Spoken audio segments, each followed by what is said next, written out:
কয়েকটা পয়েন্ট খালি আকারে বলছি, কি করবা তুমি এখন। এক নাম্বার তুমি তোমার জীবনের উদ্দেশ্যটাকে ফিক্স করো। ঠান্ডা মাথায় আজকে রাতের বেলা চিন্তা করবা আল্লাহ পাক তোমাকে কি জন্য দুনিয়ায় পাঠিয়েছেন। একটু চিন্তা করবা, 1 মিনিট একটু চিন্তা করবা যে তুমি পৃথিবীতে নাই, তুমি মারা গেছো। চিন্তা করবা তুমি মারা গেছো। এরপর চিন্তা করবা তুমি যে মারা গেছো পৃথিবীর কারো কোনো সমস্যা হচ্ছে কিনা। তুমি যে মারা গেছো পৃথিবী কি থেমে আছে? তোমার পরিবার থেমে থাকবে? তোমার শিক্ষা, তোমার বন্ধু বান্ধব, তোমার আত্মীয় স্বজন কেউ থেমে থাকবে? কেউ থেমে থাকবে না।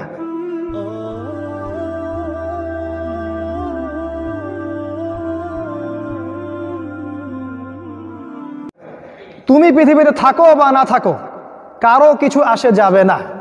আল্লাহ পাক তোমাকে যে পৃথিবীতে রেখেছেন একটা সুযোগ খালি দিয়েছেন, যাতে তুমি আল্লাহর দ্বীনের জন্য কিছু করতে পারো। এটাই আল্লাহ তোমার কাছে চান, আর কিচ্ছু চান না। আর কিচ্ছু আল্লাহ তোমার কাছে চান না। আল্লাহ চান তুমি একজন ভালো মানুষ হও, ভালো মুসলিম হও এবং দ্বীনের জন্য কিছু খেদমত করে পৃথিবী থেকে বিদায় নাও। এই দিন তুমি ছাড়াও বিজয়ী হবে ইনশাআল্লাহ। তুমি থাকো বা না থাকো এই দিন কিন্তু বিজয়ী হবেই। হয় তোমাকে নিয়ে হবে অথবা তোমাকে ছাড়াই হবে। জীবনের উদ্দেশ্য ফিক্স করো। জীবনের উদ্দেশ্য একটাই, জান্নাত পাওয়ার জন্য যা করা দরকার তাই করতে হবে। কোরআন হাদিস মেনে চলা থেকে শুরু করে আমল করা, আদব আখলাক সব কিছু এর মধ্যে চলে আসবে ইনশাআল্লাহ। আল্লাহ পাক তোমাকে পথ দেখাবেন। আগে তুমি জীবনের উদ্দেশ্য ফিক্স করো। একটা কথা বলি, সবাই তোমাদেরকে বলবে জীবনে সফল হতে হবে। অনেক কথা আমি বলছি আমার ব্যক্তিগত অভিজ্ঞতা থেকেই বলছি। আল্লাহ পাক আলহামদুলিল্লাহ ফার্স্ট সেকেন্ড ছাড়া রেজাল্ট আমাদের হতো না। যখন থেকে আমরা বুঝতে পেরেছি যে ট্র্যাকে আমরা যাচ্ছি সে ট্র্যাকটা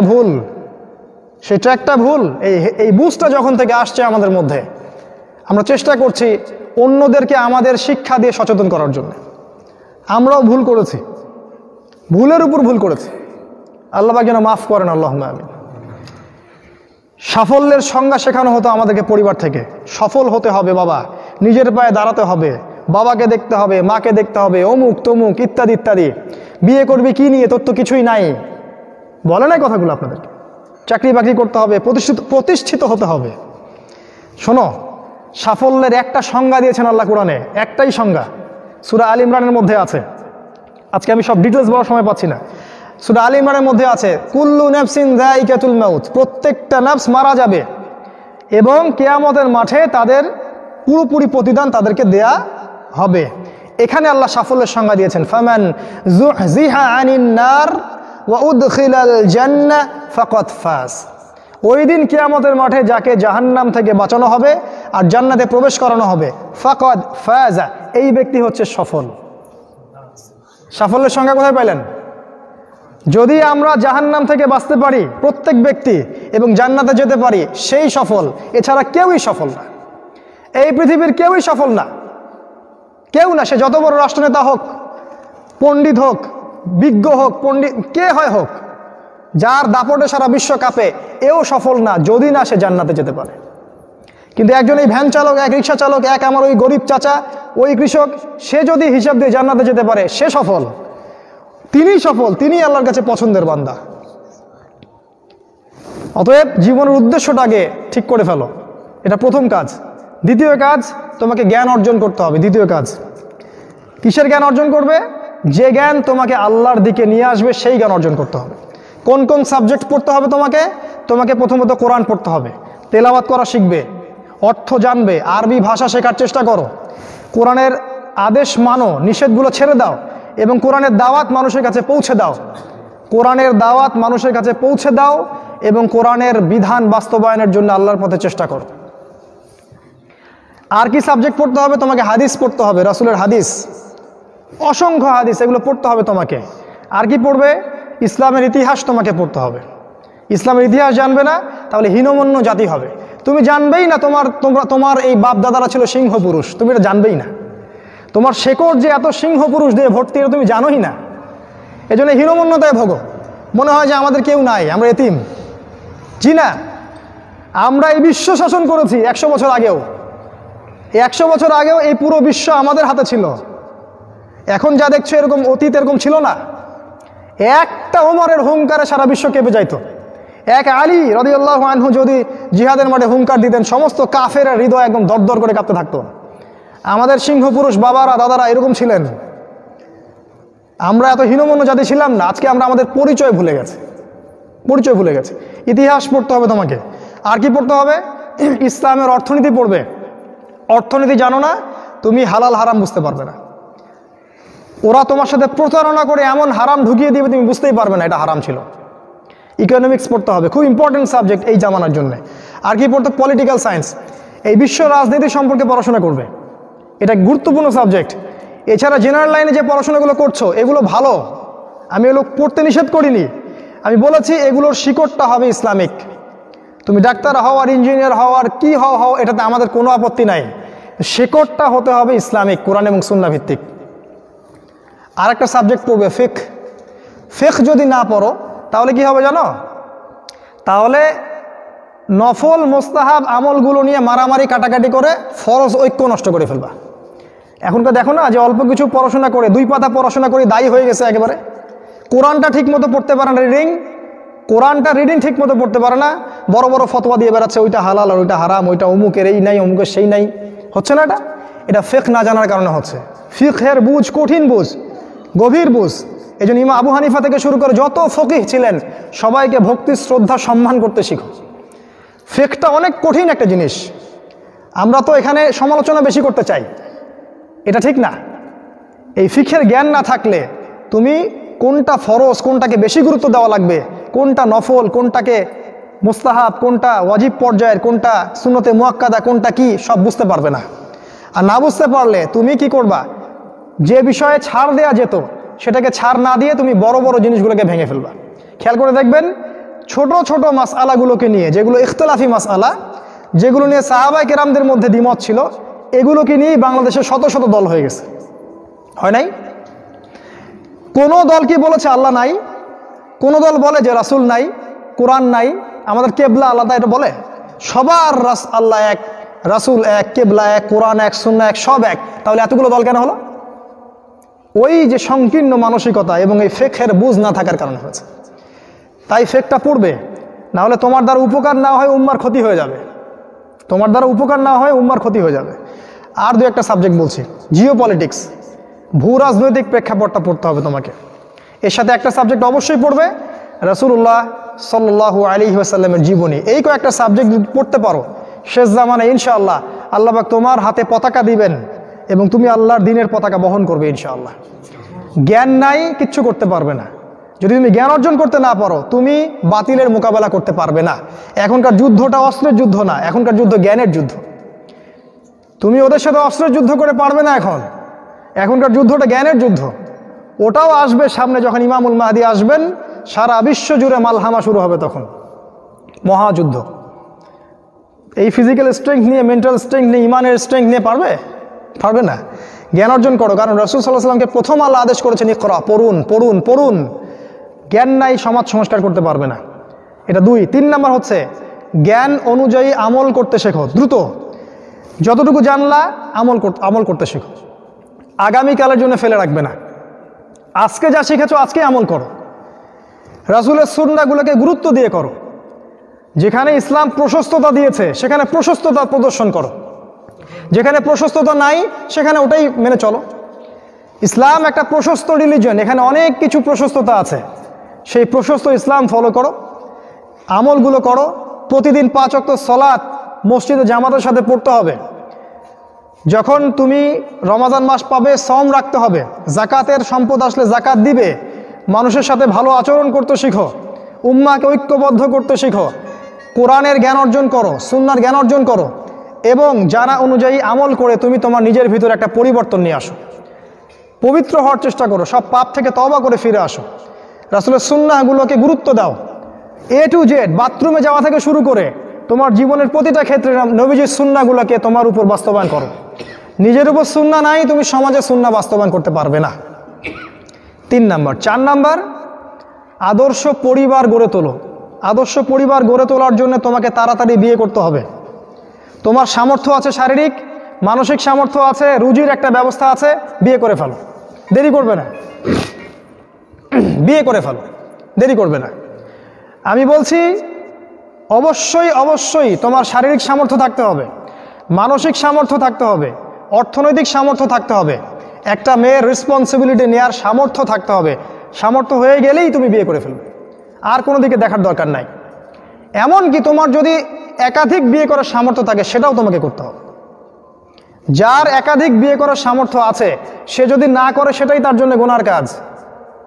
জি, এই কথাগুলো বলার সাহস পায় না অনেকে, এই কথাগুলো বলার সাহস হয় না, আলেমদেরই হয় না। দুইটা বিয়ে করলে মানুষ আবার কি মনে করবে, আমার মনে হয় চরিত্রের সমস্যা ইত্যাদি ইত্যাদি। আরে বোকা, তাহলে কোরআনের মধ্যে 4টা বিয়ের কথা আসলো কেন? আল্লাহ পাক কি এমনি এমনি আয়াত নাজিল করলেন নাকি? আল্লাহ পাক খুব ভালো করেই জানেন ছেলেদের চেয়ে মেয়েদের সংখ্যা বেশি হবে, অনেক ছেলে মারা যাবে, মেয়েরা সমাজে বেঁচে থাকবে। কত অসংখ্য এতিম মেয়ে সমাজে পড়ে আছে, অসংখ্য বিধবা মেয়ে সমাজে পড়ে আছে।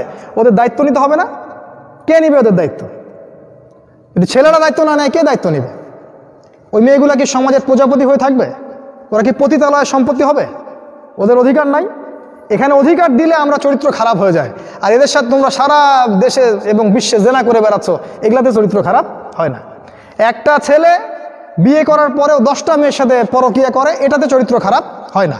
কিন্তু যদি আরেকটা বিয়ে করে তখন সমাজের মানুষ তাকে বাঁকা চোখে দেখা শুরু করে। এটা জাহিলিয়াত, এটা পুরো সম্পূর্ণ মক্কার জাহিলিয়াত চলছে। দ্রুত বিয়ে করো, বিয়ে করে আদর্শ পরিবার গঠন করবে। পরিবারটা এত শক্তিশালী হবে যে পরিবারের ভিতর যেন কোনো রকম শিরক, কোনো বেদাত, কোনো কুফর, কোনো হারাম ঢুকতে না পারে। পারবে না ইনশাআল্লাহ? ইনশাআল্লাহ। 5 নাম্বার, তোমার সন্তানদেরকে মানুষ করে যাও।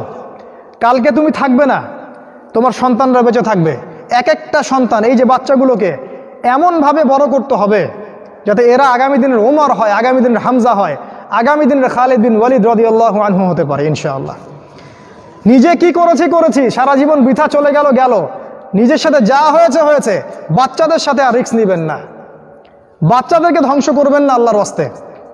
ওদেরকে আল্লাহর পথে দিয়ে দিন, দিন শেখান, কোরআন শেখান, হাদিস শেখান, ডিনামাইট করে গড়ে তোলেন।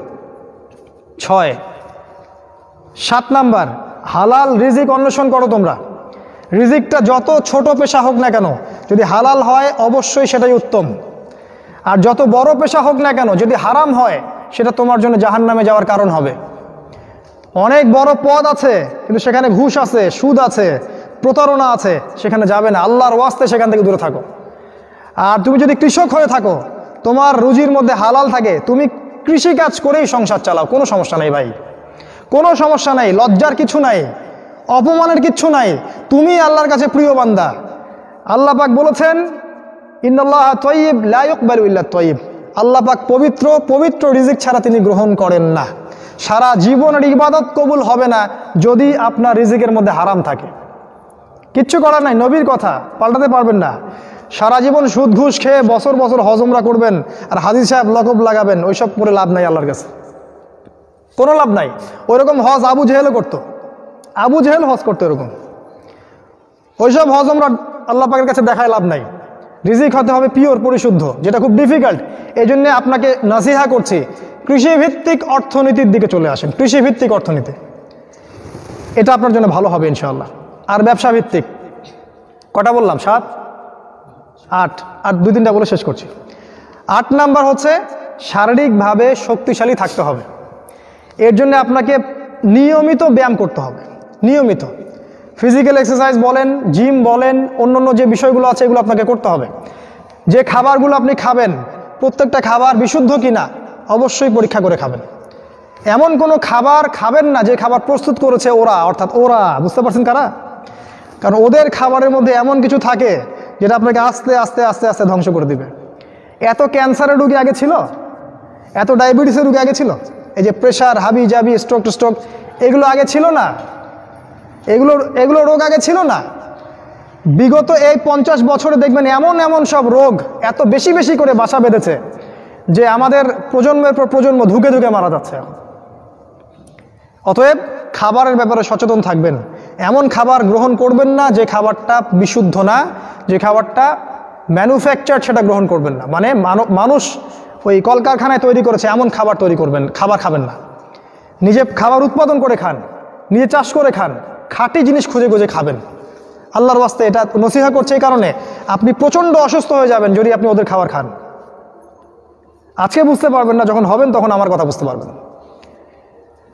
এটা কত বলো? 8, 9। 9 নাম্বার মুসলিম উম্মাহ, আর দুটো বলে শেষ করি। 9 নাম্বার হচ্ছে মুসলিম উম্মার মাঝে এই যে বিভক্তি চলছে, আপনি বিভক্তিটাকে দূর করে একটা জায়গায় নিয়ে আসার চেষ্টা করেন। কিভাবে করবেন? নতুন একটা দল খুলতে হবে না।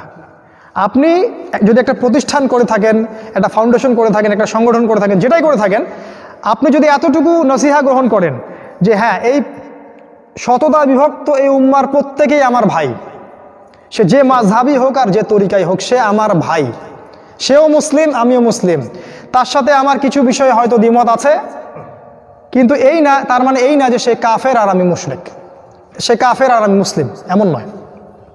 প্রত্যেকেই আমার ভাই। প্রত্যেকটা দলের মধ্যে যদি ভালো ভালো কিছু পান, সেই ভালোটুকু আপনি গ্রহণ করেন। আপনি দেখবেন প্রতিটা দলের মধ্যেই ভালো না কিছু আছে, আছে না? নাকি নাই? সবই খারাপ? প্রত্যেকটা ইসলামপন্থী দলের মধ্যেই ভালো কিছু না কিছু অবশ্যই আছে। সেই ভালোটাকে আপনি নিয়ে নেন, ব্যাস হয়ে গেল। আর প্রতিটা ইসলামপন্থী দলের মধ্যে দেখবেন কিছু না কিছু বিতর্কিত বিষয় আছেই। নাকি সব 100% পারফেক্ট? আছেই। ওগুলোকে আপনি ছেড়ে দেন, দিয়ে আপনি সবাইকে নিয়ে বসার চেষ্টা করেন। যেটাই করবেন সবাইকে নিয়ে করার চেষ্টা করেন। হ্যাঁ, এখানে মতবিরোধপূর্ণ যে মাসআলাগুলো আছে, এখানে আপনি উদারতা প্রদর্শন করুন। ফিকহের ব্যাপারে উদারতা প্রদর্শন করুন, আকীদার ব্যাপারে আপনি স্ট্রং থাকেন, ব্যাস।